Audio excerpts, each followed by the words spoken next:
धाराशिव जिल्ह्याच्या राजकारणामध्ये सध्या फक्त अफवांचं सावट पसरलेलं दिसत आहे. धाराशिव जिल्ह्याची जनता ही प्रचंड संभ्रमात टाकण्याचं काम काही लोक जाणीवपूर्वक करत आहेत.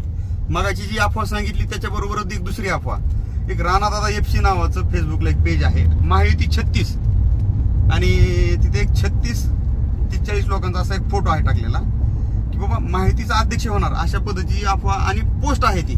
तर त्याला अफवा का म्हणतो मी? जर तुमचे 36 लोक आहेत तर 36 लोक समोर येऊन अशा 2 हात वर करा ना. तुम्ही एकतर पाठीमागून त्यांचा फोटो टाकता, स्पष्ट सांगा ना. जर तुमची जर भूमिका स्पष्ट आहे, जर तुमच्याकडे 36 आहे तर मॅन्डेट तुम्हाला आहे तर तुम्ही सत्ता स्थापन करा ना. अडचण कशाची आहे? अडचण कुणाची? हाच प्रश्न पडला जिल्ह्यातल्या जनतेला.